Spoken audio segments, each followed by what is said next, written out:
नमस्कार दोस्तों, स्वागत है आप सभी का आपके अपने चैनल मूव ऑन स्टडी में। आज मैं आप लोगों के सामने एसएससी जीडी अर्थात एसएससी जीडी द्वारा जो एग्ज़ाम करवाया जा रहा 2021 का, तो उससे संबंधित मैं क्वेश्चन लेके आया हूँ जो कल के पेपर में पूरे तीनों शिफ्ट में पूछे गए हैं। उसके साथ साथ आज के शिफ्ट में जो क्वेश्चन पूछे गए हैं वो मैं लेके आया हूँ, और आने वाले कल में जो पूछा जाएगा तो उससे संबंधित मैं कुछ गेस भी लाया। तो आप लोग बने रहिए इस पेपर में और देखिए, मैं पूरे एनालिसिस करके साथ साथ और पूरे ऑपरेशन करूँगा ऑप्शन का। तो हो जाइए तैयार। First question, Ramsar convention. तो सबसे पहले याद रखिए दोस्तों, भारत में कुल रामसर साइट की संख्या कुल 46 है, अर्थात 2021 तक रामसर साइट की संख्या कुल 2046 है। ठीक है, इससे पहले यानी कि भारत में कुल 42 रामसर साइट थे, जिसमें अंतिम अर्थात 42वां जो रामसर साइट थे सोकर झील थे, जो कि लद्दाख में थे। अब भारत का पहला जो रामसर साइट है वह चिल्का झील थे, और यह चिल्का झील कहाँ पे, देखिए चिल क्या होता है, उड़ता, अर्थात चिल उड़ीसा में है। क्लियर है। और रामसर साइट दिवस अर्थात आर्द्रभूमि दिवस, रामसर साइट के लिए आर्द्रभूमि दिवस हमेशा 2 फरवरी को मनाया जाता है, क्योंकि 2 फरवरी 1971 में ईरान में आर्द्रभूमि के लिए कन्वेंशन किया गया था। तो चलिए अब नेक्स्ट क्वेश्चन की ओर मैं बढ़ता हूँ। अब मैं आप लोग को बताता हूँ जो इस साल जो 4 क्वेश्चन जो अर्थात 4 जो रामसर साइट बड़े हैं उसमें कौन कौन, अर्थात 2 हरियाणा से और 2 गुजरात से बने हैं। तो दोनों का नाम आप लोग देख सकते हैं। हरियाणा का हो गया विंडावास वन्य जीव अभ्यारण्य और सुल्तानपुर राष्ट्रीय उद्यान, और गुजरात से दोस्तों थोल झील अभ्यारण्य और वाधवाना आधभूमि है। तो याद रखिएगा 2 गुजरात से बड़े हैं और 2 हरियाणा से। तो चलिए मैं आगे क्वेश्चन की ओर बढ़ता हूँ। नेक्स्ट क्वेश्चन, महाधिवक्ता विधानसभा की कार्यवाही में भाग ले सकता है या नहीं। तो मैं आप देखिए, सबसे पहले मैं ये बताता हूँ, महाधिवक्ता यानी कि देखिए राज्य का सर्वोच्च अधिकारी होता है। अगर क्वेश्चन आता है राज्य का सर्वोच्च अधिकारी को क्या बोलते हैं, तो राज्य का जो सर्वोच्च अधिकारी होता उन्हें बोलते हैं महाधिवक्ता। अब इनका आर्टिकल नंबर अगर पूछता है तो आर्टिकल नंबर 165 होता है। ठीक है, ये सभी राज्य में होते हैं, और सबसे ज़्यादा जो महाधिवक्ता हुआ उत्तर प्रदेश में, कुल 8 वहाँ पे महाधिवक्ता हैं। क्लियर है दोस्तों। अब मैं ये क्वेश्चन बताता हूँ, वो भाग ले सकते हैं या नहीं। तो वह विधानसभा में भाग ले सकते हैं लेकिन कार्यवाही नहीं करते हैं। क्लियर है। अब देखिए, इसी के तर्ज पे भारत में भी सबसे बड़ा अधिकारी होती है, अर्थात भारत का जो सबसे बड़ा कानून अधिकारी होती है उसे बोलते हैं महान्यायवादी। क्या बोलते हैं दोस्तों, महान्यायवादी। उसका जो आर्टिकल नंबर जो जिक्र किया गया है वो आर्टिकल नंबर 76 जिक्र किया गया है। तो याद रखिएगा, महाधिवक्ता का जो आर्टिकल होता है 165 165, और लेकिन महान्यायवादी का जिक्र किया जाएगा तो 76। तो यहाँ से 2 क्वेश्चन बना दिया हूँ मैं। अब भारत का वर्तमान महान्यायवादी अगर क्वेश्चन में आता है तो ये क्वेश्चन आप लोग को एकदम 110% आएगा। तो वह के वेणुगोपाल राव, के वेणुगोपाल राव, जिसका टर्म अर्थात इस साल 2 साल बढ़ चुके हैं। तो ये क्वेश्चन एग्जाम में हमेशा पूछता है और पूछेगा। ठीक है दोस्तों, तो ये क्वेश्चन था, और सभी राज्य में महाधिवक्ता होते हैं।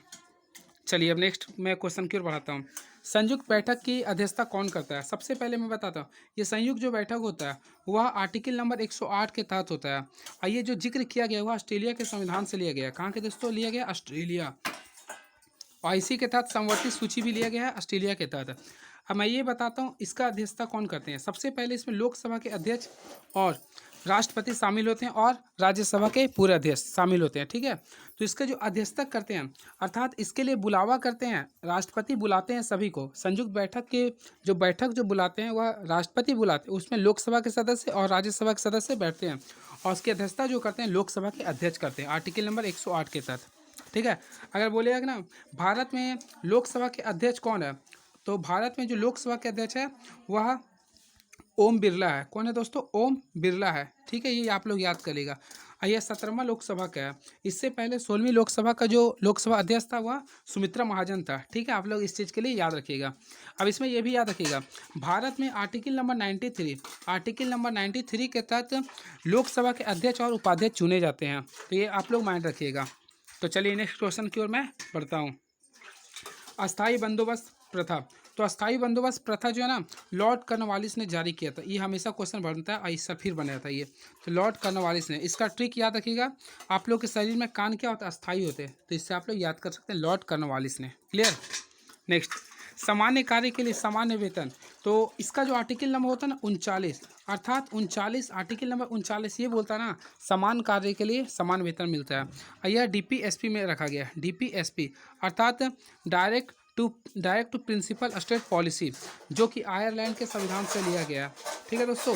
अब क्वेश्चन आता है डायरेक्ट टू प्रिंसिपल पॉलिसी कहाँ से कहाँ तक है, तो आर्टिकल नंबर 36 से लेके पूरे 51 तक है।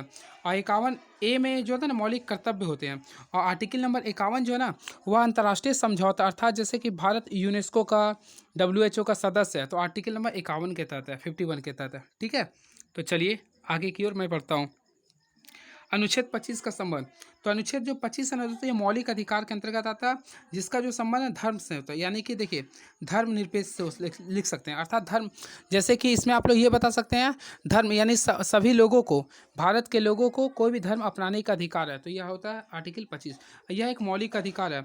अब मौलिक अधिकार दोस्तों भारत में संयुक्त राष्ट्र अमेरिका अर्थात USA के संविधान से लिया गया। क्लियर है, तो चलिए देखिए मैंने जिक्र कर दिया था। नेक्स्ट क्वेश्चन है, ये सब मैंने पूरा जिक्र कर दिया। देखिए अगला, देखिए 1925 में राष्ट्रीय कांग्रेस की अध्यक्षता किसने की थी, तो यह क्वेश्चन काफ़ी इंपॉर्टेंस है। तो सबसे पहले याद रखिए 1925 में जो राष्ट्रीय कांग्रेस की अध्यक्षता जो ना वह सबसे पहले सरोजनी नायडू ने किया था, कानपुर में किया था। ये क्वेश्चन इंपॉर्टेंस है, ये बना है, सरोजनी नायडू ने किया था, और यह पहला भारतीय महिला की है। अगर क्वेश्चन पूछता है कि भारत के द्वारा पहली महिला अध्यक्ष जो कांग्रेस की है, तो वह सरोजनी नायडू। कब किया था, 1925 में। कहाँ पे किया था, कानपुर अधिवेशन में। और बोलेगा ना कि पहला महिला कांग्रेस अध्यक्ष तो एनी बेसेंट वो 1917 में किया था। एनी बेसेंट 1917 में किया था, और ये कहाँ की रहने वाली, आयरलैंड की है। ठीक है, आयरिश इसको कहते हैं। क्लियर है दोस्तों, चलिए अब इससे पहले मैं बता देता हूँ 1924 में गांधी जी ने एक कांग्रेस का अध्यक्षता किया, हुआ बेलगांव में किया था, जो कि एक ही बार किया गांधी जी के द्वारा। ठीक है, और अगर बोलता है ना गांव में जो अध्यक्षता किया कांग्रेस का, तो जवाहरलाल नेहरू द्वारा किया गया था 1937 में फैजाबाद में। क्लियर है, चलिए नेक्स्ट क्वेश्चन की ओर मैं बढ़ता हूँ। देखिए क्वेश्चन है मानव विकास सूचकांक कब जारी होता, बल्कि क्वेश्चन थोड़ा सा मिस्टेक को लिखने में। मानव विकास सूचकांक द्वारा भारत का रैंक कितना है, तो भारत का रैंक जो है दोस्तों 131वां है। ठीक है, ये है इस साल का, ये याद रखिएगा आप लोग।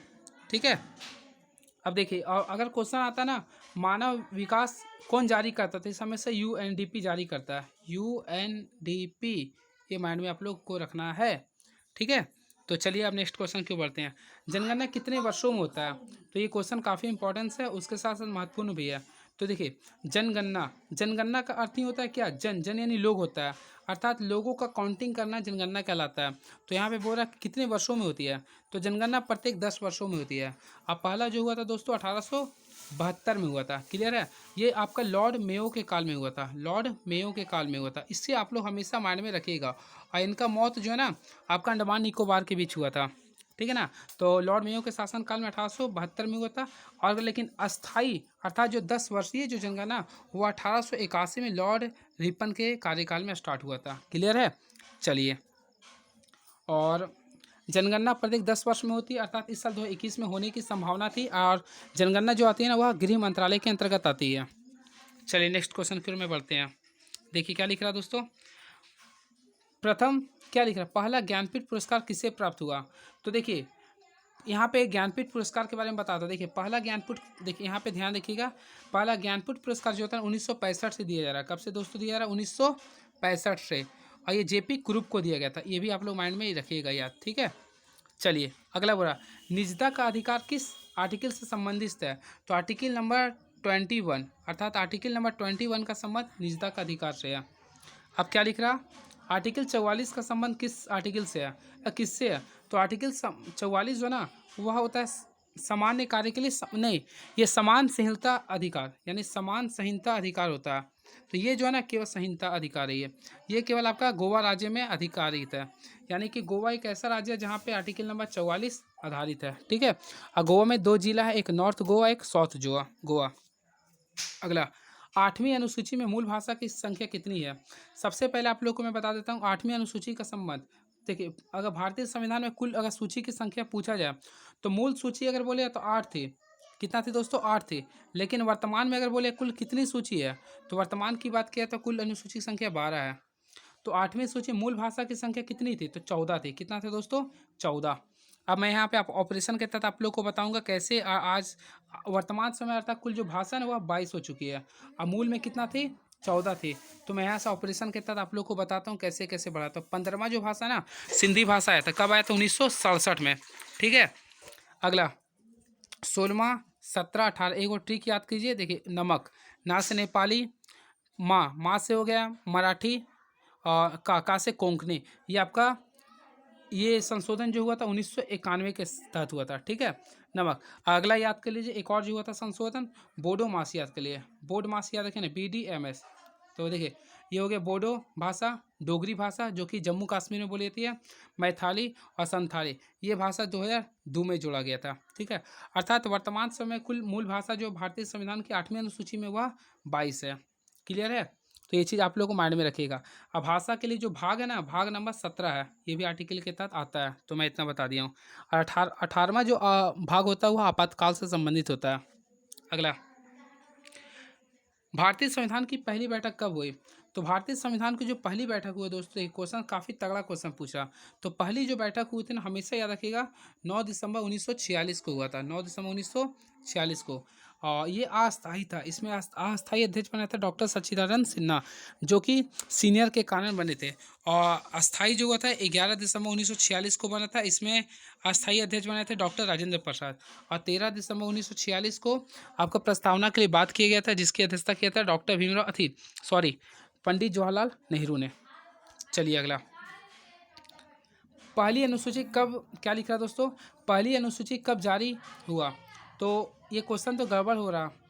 पहली अनुसूची का संबंध किससे होता है, ये लिखना था। तो पहली अनुसूची में यह लिखा गया, भारत संघ अर्थात राज्यों का संघ है, अर्थात भारत में कुल 28 राज्य और 8 केंद्र शासित प्रदेश, ये कहा गया है दोस्तों, ठीक है।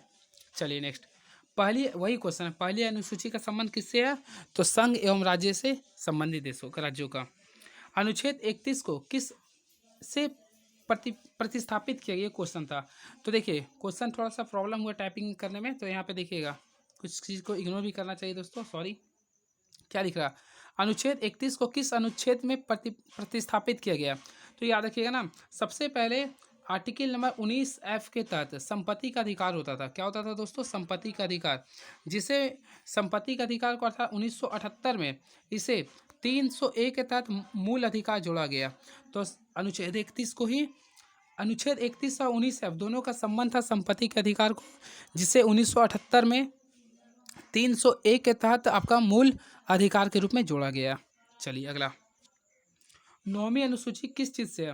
तो देखिए 9वीं अनुसूची काफ़ी महत्वपूर्ण है। 9वीं अनुसूची का जो संबंध है दोस्तों, वह भूमि अधिग्रहण से है। अगर भूमि से क्वेश्चन आता है, भूमि अधिग्रहण से, तो हमेशा याद रखिए 9वीं अनुसूची का। और ये जो हुआ था 1951 में हुआ था, तो ये आप लोग माइंड में रखिएगा। और वर्तमान समय कुल अनुसूची की संख्या कितनी है? तो कुल याद रखिएगा 12वां है, ठीक है। और 10वीं अनुसूची का संबंध दल बदल, जो कि 1985 में किया गया था। और 11वीं अनुसूची का संबंध जो होता है पंचायती से होता है, जो कि 1973 में हुआ था। और ठीक है, चलिए अगला, स्वदेशी आंदोलन कब हुआ था? तो ये जो हुआ था ना 1906 में हुआ था दोस्तों, ये भी आप लोग माइंड में याद रखिएगा। नेक्स्ट, आर्य समाज के संस्थापक कौन थे? तो आर्य समाज के संस्थापक थे दयानंद सरस्वती थे, दयानंद सरस्वती थे। तो मैं इसके बारे में आप लोगों को सोचता हूँ कुछ बता देता हूँ, क्योंकि देखिए सबसे इसमें महत्वपूर्ण जो है आप लोग को वो बताने जा रहा हूँ।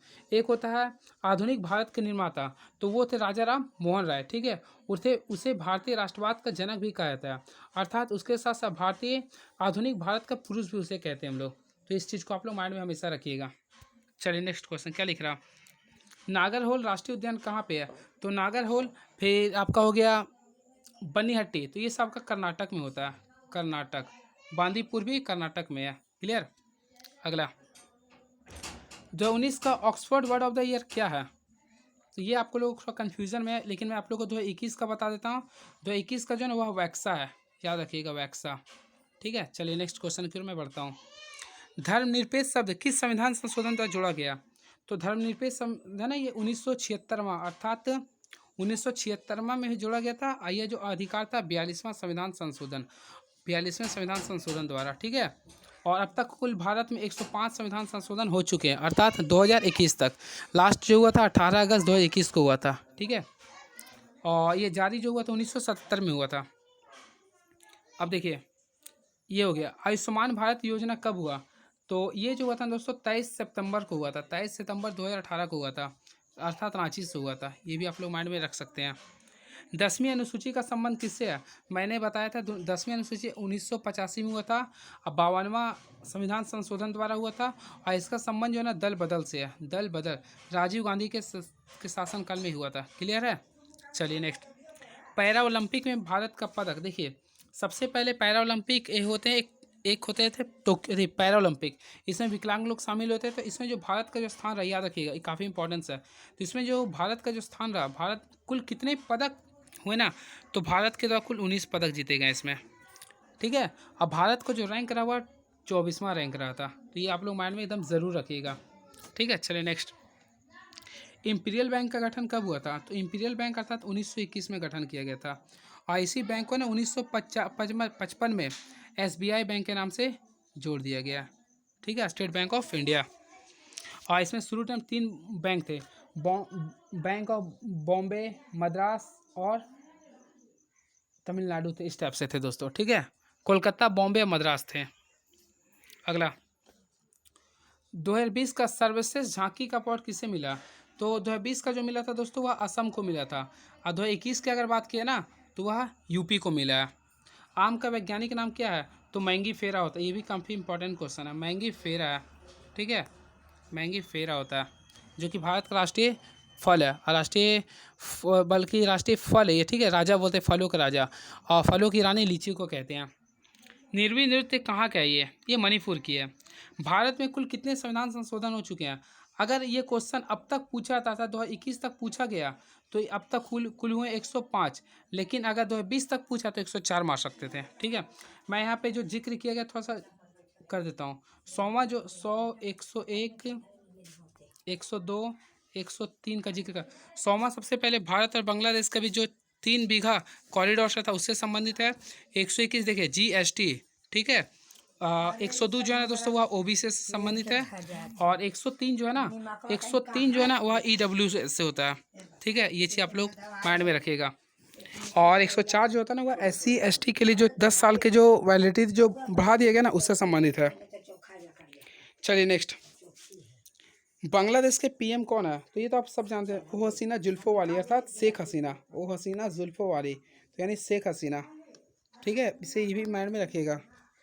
सिडबी के बारे में देखो। अगला, नीरज चोपड़ा ने कितने मीटर का भाला फेंका था? तो ये याद रखिएगा दोस्तों, 87.58 मीटर का फेंका था। ये भी आप लोग माइंड में रखिएगा। 40वीं धारा विश्व धरोहर कौन सा है?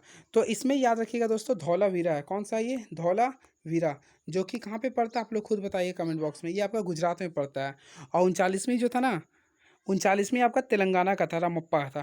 ठीक है, चलिए नेक्स्ट। अब विश्व धरोहर दिवस कब मनाया था? आप लोग ये भी माइंड में रखिएगा, 18 अप्रैल को मनाया था विश्व धरोहर दिवस। तो इस चीज़ को आप लोग माइंड में हमेशा रखिएगा।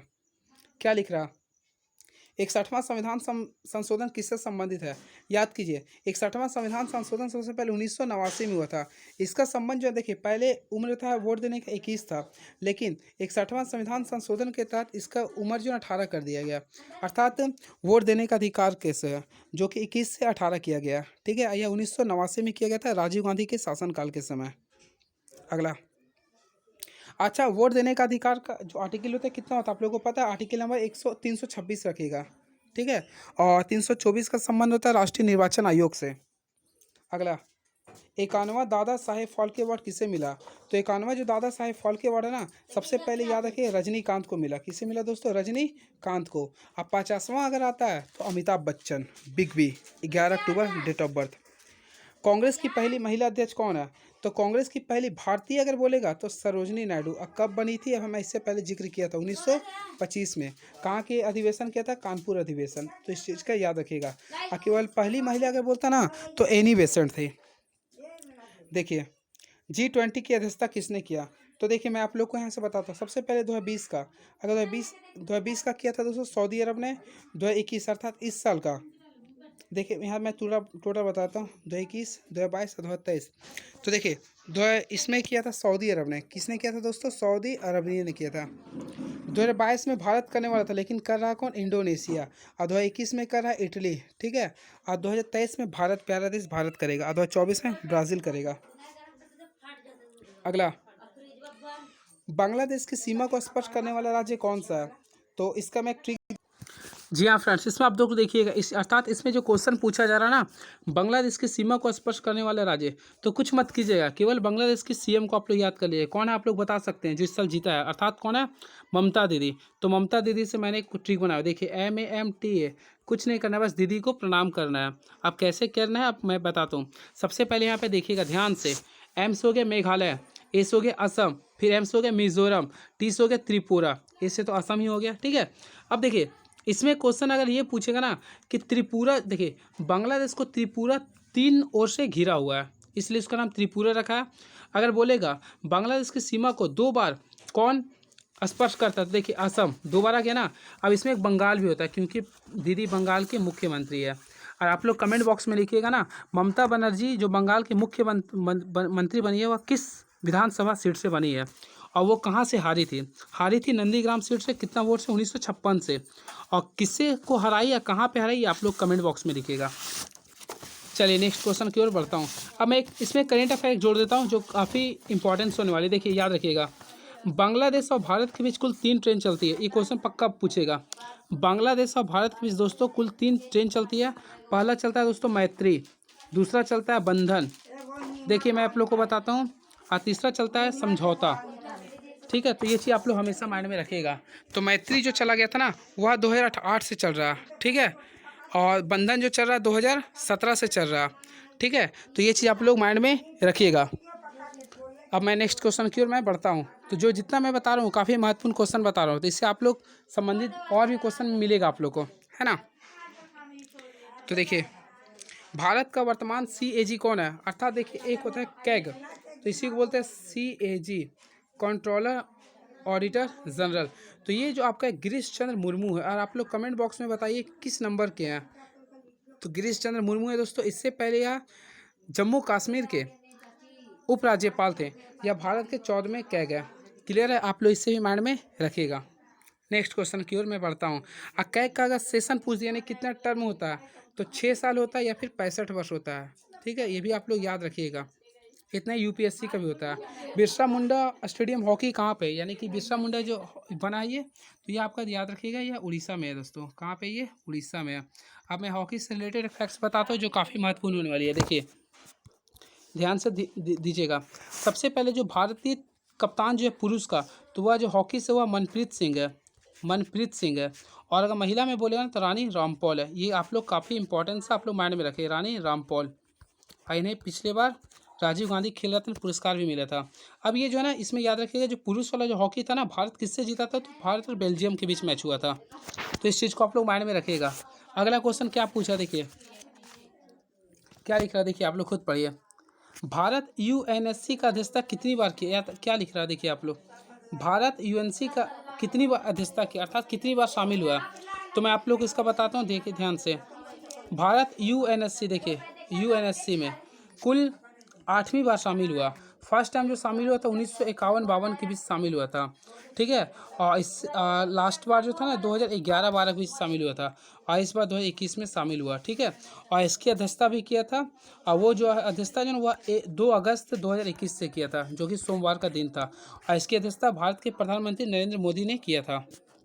तो चलिए अगला, सतत विकास लक्ष्य में भारत की कितनी सूचियों को जारी करता है, क्या लिख रहा है, सतत विकास लक्ष्य में भारत में कितनी सूचियों को जारी किया गया। तो यह जो क्वेश्चन है काफ़ी महत्वपूर्ण होने वाली है। तो इससे मैं जो बताने जा रहा हूँ ध्यान से सुनिएगा। सबसे पहले इसे हम लोग जो शॉर्टकट में बोलते हुए SDG इंडेक्स बोलते हैं, SDG। तो इसमें जो है ना क्या लिख रहा है, सतत विकास कुल कितनी सूचियाँ हैं। तो इसमें जो है ना आप लोग सबसे पहले इसका कंसेप्ट समझिए। इसमें कुल 117 है। कुल कितनी सूची शामिल है दोस्तों, 117 है। तो इसे आप लोग माइंड में रखिएगा। और इसे पूरा जो लक्ष्य रखा है ना पूरा कंप्लीट करने का 2030 तक रखा है। और इसमें कुल 193 देश इस लक्ष्य को पूरा करेंगे। और अगर बोलेगा ना टॉप पर कौन सा राज्य रहा, तो केरल रहा। और UT बोलेगा तो चंडीगढ़ रहा। और नॉर्थ स्टेट में बोलेगा तो सिक्किम रहा। इसे भी आप लोग माइंड में रखिएगा। तो चलिए नेक्स्ट क्वेश्चन की ओर मैं बढ़ता हूँ। टोक्यो ओलंपिक में भारत का स्थान किस नंबर पे रहा था। सबसे पहले देखिए इस बार जो टोक्यो ओलंपिक हो रहा, सबसे पहले टोक्यो अर्थात जापान में हो रहा, तो किस नंबर में का है ना, भारत का जो स्थान रहा इसमें याद रखिएगा दोस्तों 48वां नंबर रहा था, रैंक 48वां रहा था। अब पैरा ओलंपिक में रहा था 24। अगर दोस्तों क्वेश्चन आता ना टोक्यो ओलंपिक किस नंबर का हो रहा था, अर्थात टोक्यो ओलंपिक के गेम के बारे में अगर पूछ देता ना, तो याद आप लोग माइंड में रखिएगा, इसे मैं बता देता हूँ एक ट्रिक से। 32वां याद रखिएगा, कितना है दोस्तों 32वां, ठीक है 32वां हुआ था। अब पैरा बोलेगा ना तो 16वां था। अब बोलेगा कहाँ कहाँ था, एक ट्रिक मैं लाता हूँ, देखिए सबसे पहले अभी भारत में किसका शासन चल रहा है, आप जानते हैं किसका चल रहा है, बीजेपी। तो उससे मैं एक ट्रिक लाऊँ, देखिए बीजेपी। तो देखिए सबसे पहले, इससे पहले जो हुआ था प्रत्येक 4 साल में होता है, 2016 में किया था ब्राज़ील अर्थात रियो डी जेनेरो में हुआ था। फिर 2020 का जो हुआ, 2020 का जो हुआ ना जे से जापान में हुआ यानी टोक्यो में। अब जो 2024 में जो होगा ना दोस्तों, पीस अर्थात पेरिस में होगा। और 2028 में जो होगा वह होगा बीजेपी, यानी कि इसमें आप लोग कंसेप्ट, वह जो 2028 में जो होगा ना वह ऑस्ट्रेलिया में होगा, ठीक है। तो चलिए नेक्स्ट क्वेश्चन की ओर मैं पढ़ता हूँ। क्या लिखा है, बीआरओ की स्थापना कब की गई। तो सबसे पहले बीआरओ के बारे में आप लोगों को मैं बताता हूँ, ध्यान से सुनिएगा। देखिए बीआरओ वाले लिख रहा है, ठीक है ना। तो बीआरओ के कंसेप्ट सबसे पहले सुनिए। बीआरओ की स्थापना, इसका सबसे फुल फॉर्म जानिए क्या होता है दोस्तों, बॉर्डर रोड ऑर्गेनाइजेशन, ठीक है। अब इसकी जो स्थापना हुआ था ना, इसकी गठन जो हुआ था, मैं अलग पेन यूज करता हूँ ताकि कन्फ्यूजन ना हो। इसका गठन जो हुआ था 7 मई 1960 को हुआ था। और इसका हेडक्वार्टर अगर क्वेश्चन क्या है तो लिखिएगा न्यू दिल्ली है। अब यहाँ पे क्वेश्चन नहीं आता ये क्यों दिया गया, क्योंकि इसका महानिर्देशक बना है, और कौन बना है, राजीव चौधरी, इसलिए मैं ये क्वेश्चन दिया था, ठीक है। तो चलिए नेक्स्ट क्वेश्चन की ओर मैं बढ़ता हूँ। यह जो पहले 2015 तक जो आते थे रोड एंड ट्रांसफर मिनिस्टर के अंतर्गत आते हैं, जैसे बीआरओ जो होता ना पहले 2015 तक ये आपका आता था रोड एंड ट्रांसफर मिनिस्टर के अंतर्गत आते थे, लेकिन 2015 के बाद यह रक्षा मंत्रालय के अंतर्गत आ गई। रक्षा मंत्रालय भारत का कौन किसके पास है, राजनाथ सिंह के पास है, ठीक है। तो चलिए नेक्स्ट क्वेश्चन की ओर मैं पढ़ता हूँ। क्या लिख रहा है, राज्य की राजभाषा का अनुच्छेद कितना है। तो ये क्वेश्चन तो काफ़ी महत्वपूर्ण है, तो मैं आर्टिकल पूरा ऐसे घुमा देता हूँ, राजभाषा से पूरा ऑपरेशन कर दूंगा। देखिएगा ध्यान से, देखिए क्वेश्चन है, ध्यान दीजिएगा। सबसे पहले याद रखिएगा भाग नंबर 17, भाग नंबर 17 का जो संबंध है वह भाषा से होता है। अब देखिए आर्टिकल नंबर, ध्यान दीजिएगा, आर्टिकल नंबर 343 अर्थात 343 जो होता है ना वह संघ की राजभाषा से संबंधित है, संघ की राजभाषा। अब आप लोग बताइएगा कि संघ की राजभाषा क्या है, आप लोग यहाँ पे कमेंट बॉक्स में लिखिएगा, हिंदी है, ठीक है। अब यहाँ पे क्वेश्चन क्या पूछा, राज्य की राजभाषा, तो राज्य की राजभाषा बोले ना तो आर्टिकल नंबर 345 याद रखिएगा ये क्वेश्चन, ठीक है। तो चलिए नेक्स्ट क्वेश्चन की ओर मैं बढ़ता हूँ। क्या लिखा है, यूएनएससी की अध्यक्षता करने वाले प्रथम भारतीय प्रधानमंत्री कौन है। तो देखिए यहाँ पे इसके बारे में पूरे कंसेप्ट के साथ बताने जा रहा हूँ। क्वेश्चन को मैं रेड ट्रिक कर देता हूँ ताकि आप लोग कन्फ्यूजन ना हो। देखिए क्या लिख रहा है दोस्तों, यूएनएससी की अध्यक्षता करने वाले कौन है, ध्यान से थोड़ा सा देखिएगा। यूएनएससी है ना, तो सबसे पहले यूएनएससी के बारे में आप लोगों को बता दिया था, यूनाइटेड नेशन सिक्योरिटी काउंसिल। आज की अध्यक्षता करने वाले प्रथम जो भारतीय वह नरेंद्र मोदी है, जो कि भारत के वर्तमान प्रधानमंत्री है, ठीक है। इससे आप लोग याद रखिएगा। अब बताइएगा आप लोग नरेंद्र मोदी कहाँ से सांसद है। अब इसकी जो गठन हुआ था 1945 में हुआ था। अब इसे 2 भाग में बांटा गया। सबसे पहले से जो भाग में बांटा गया मैं उसके बारे में बता रहा हूँ, देखिएगा ध्यान से, क्वेश्चन को अंडरलाइन कर देता हूँ, देखिएगा। अब इसे जो भाग में सबसे पहले या एक होता है स्थायी सदन, एक होता है स्थायी सदन, एक होता है अस्थायी सदन। तो अस्थायी सदन में कुल 5 देश शामिल है। इसका ट्रिक है ABCFR। इसे वीटो पावर का मान्यता प्राप्त है। ए से हो गया अमेरिका, बी से हो गया ब्रिटेन, सी से चाइना, एफ से फ्रांस, आर से रसिया। सबसे ज़्यादा जो वीटो पावर यूज किया रसिया ने किया है, क्लियर। अब देखिए भारत को, देखिए ध्यान से, भारत को जून 2020 में 8वीं बार अस्थायी सदस्य के लिए चुना गया। अब पहली बार चुना गया था दोस्तों 1950-51 में, आज 7वीं बार चुना गया था 2011-12 के समय में, ठीक है। और अध्यक्षता जो था ना 15 सदस्य की अध्यक्षता होता है, जिसमें एक एक महीना की होती है। तो भारत जो अध्यक्षता किया, अगर पूछते कब किया था तो इसमें आप लोग याद कर सकते हैं। देखिए मैं लिख देता हूँ, अगस्त महीना में किया था, 2 अगस्त को किया था, ठीक है। इस चीज़ को माइंड में रखिएगा। उसके साथ साथ अगर बोले जनवरी में किसने किया था तो ट्यूनेशिया ने किया था। अगर बोले सितंबर में किसने किया है, आयरलैंड ने। और जुलाई 2021 में किसने किया, फ्रांस ने किया था। चलिए अगला, तालिबान का वर्तमान प्रमुख कौन है। तो आप लोग यहाँ सोच रहे हो कि तालिबान का क्वेश्चन मैं क्यों लाया, क्योंकि तालिबान जानना जरूरी है, क्योंकि यह करंट में रहा है। तो देखिए सबसे पहले तालिबान, तालिबान होता है क्या उसके बारे में ऑपरेशन पूरे कर देता हूँ। देखिए सबसे पहले तालिबान का जो गठन किया गया था सितंबर 1994 में किया गया था, क्लियर हुआ।